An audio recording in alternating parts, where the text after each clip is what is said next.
Salam sejahtera dalam kasih Tuhan Yesus Kristus.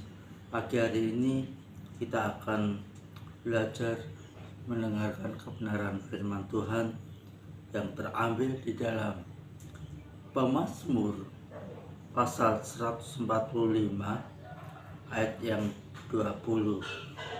Demikian bunyinya, Tuhan menjaga semua orang yang mengasihinya, tapi semua orang fasik akan dibinasakan. Jangan lewat kebenaran firman Tuhan ini, ayat ini boleh menjadi kekuatan kita. Bapak, Ibu, dan saudara-saudaraku yang dikasihi Tuhan, hati adalah pusat kehidupan manusia. Dari hatilah keluar hal yang baik dan yang jahat. Bersyukurlah karena hati kita telah dibersihkan oleh kasih Tuhan.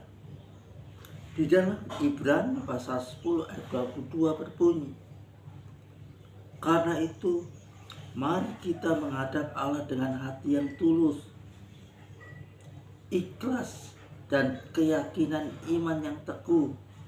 Oleh hati kita telah dibersihkan dari hati nurani yang jahat, dan tubuh kita telah dibasuh dengan air yang murni. Amin. Oleh karena itu marilah kita harus menjaga hati supaya kita dapat hidup berkenan di hadapannya. Bapak, Ibu, dan saudara-saudaraku yang dikasihi Tuhan, ada dua contoh sikap hati yang perlu kita miliki. Yang pertama, hati yang mengasihi Tuhan lebih daripada yang lain. Kita melihat di dalam Injil Yohanes pasal 21 ayat 15-17 berbunyi demikian.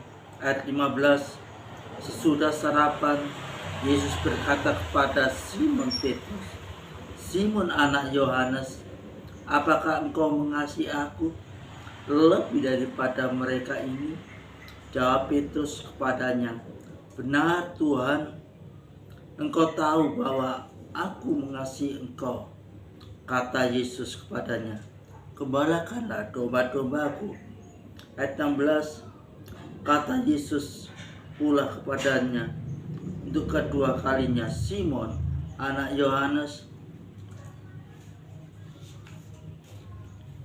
apakah engkau mengasihi aku?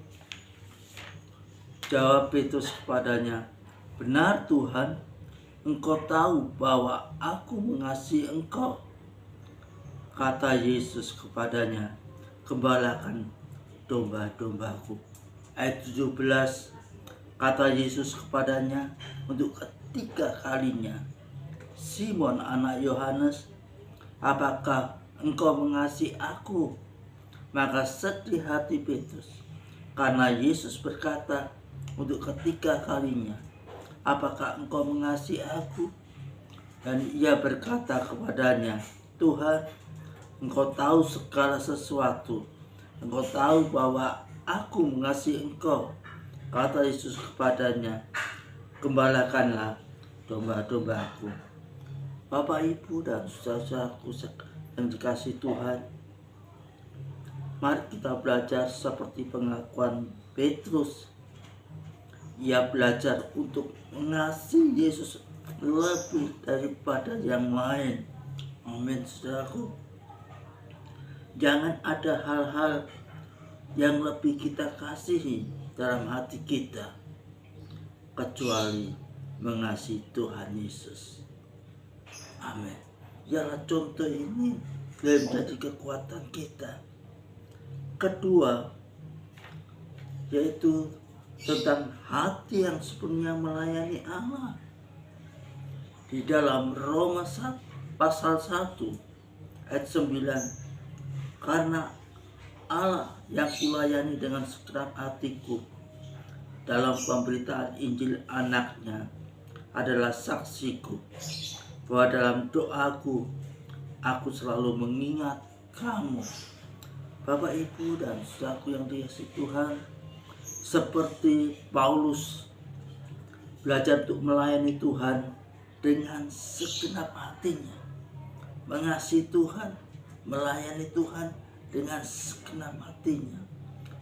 Marilah kita menyukakan hati Allah dengan segenap hati, bukan karena ada motivasi yang lain.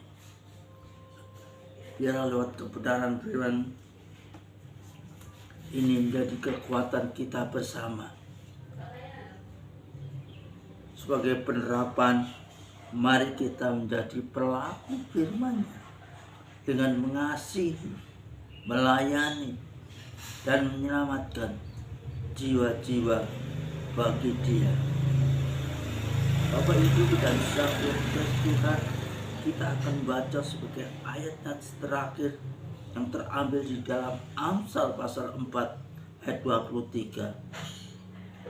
Jagalah hatimu dengan segala kewaspadaan, karena dari situlah terpancar kehidupan. Mari kita menjaga hati, dan biarlah hati kita bisa menjadi berkat bagi sesama kita. Biarlah lewat kebenaran firman Tuhan ini, saudara dan saya untuk belajar untuk mengasihi Tuhan dengan sungguh-sungguh. Apapun yang kita alami hari-hari ini, mari kita bisa menjadi berkat, jadi menjadi saksi dimanapun kita berada. Terpujilah nama Tuhan. Amin. Mari kita berdoa bersama. Bapak, Ibu, kami bersyukur pagi hari ini kalau kami boleh mendengarkan kebenaran firman-Mu, danlah biarlah firman yang sudah kami sampaikan boleh menjadi kekuatan dalam kehidupan kami.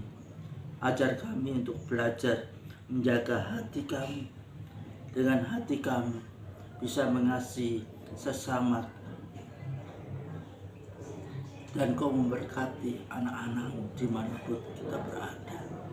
Bila firman yang kami dengarkan bisa menjadi berkat bagi sesama kita. Terpujilah nama-Mu Tuhan, kekal selama-lamanya. Amin.